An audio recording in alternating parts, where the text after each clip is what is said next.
سوال ہے کہ کیا نبی صلی اللہ علیہ وسلم کا سایہ مبارک تھا یا نہیں؟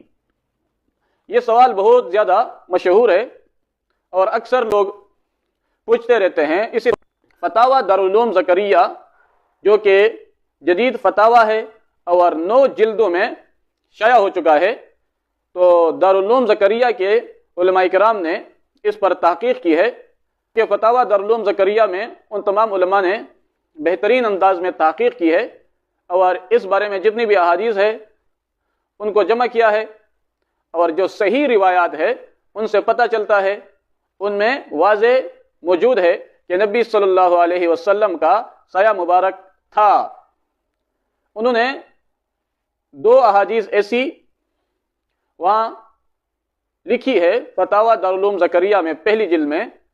کہ یہ ان 2 احادیث سے پتہ چلتا ہے کہ نبی صلی اللہ علیہ وسلم کا سایہ نہیں ہے،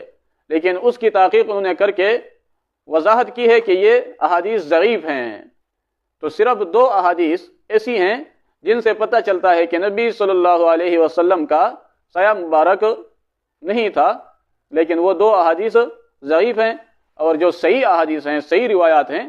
ان سے پتہ چلتا ہے کہ نبی صلی اللہ علیہ وسلم کا سایہ مبارک وہ عام لوگوں کی طرح ان کا سایہ بھی تھا۔ اور یہ علماء جو ہے نا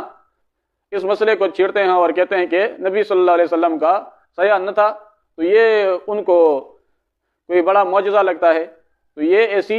معجزے کی بات نہیں ہے، اور اس سے نبی صلی اللہ علیہ وسلم کی کوئی فضیلت ثابت نہیں ہوتی، اور اگر نبی صلی اللہ علیہ وسلم کا سایہ مبارک وہ ہو تو اس سے نبی صلی اللہ علیہ وسلم کی فضیلت میں کوئی نقص نہیں آتا۔ تو ویسے زور لگا کر جو خصوصیت نبی صلی اللہ علیہ وسلم کی نہ ہو وہ نبی صلی اللہ علیہ وسلم کے لیے ثابت کرنا یہ اچھی بات نہیں ہے۔ تو نبی صلی اللہ علیہ وسلم کا سایہ مبارک تھا، صحیح احادیث سے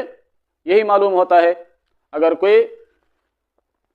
مکمل تفصیل جاننا چاہتا ہو تو وہ فتاوی دارالعلوم زکریا جو کہ 9 جلدوں میں شائع ہو چکا ہے اس میں دیکھ سکتا ہے۔ اس کی پہلی جلد میں ابتدائی صفحات میں یہ تحقیق موجود ہے، تو اس میں وضاحت کے ساتھ انہوں نے تمام احادیث بھی لکھی ہے،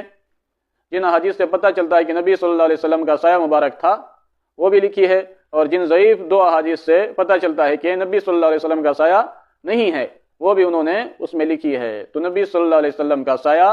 تھا۔ والسلام۔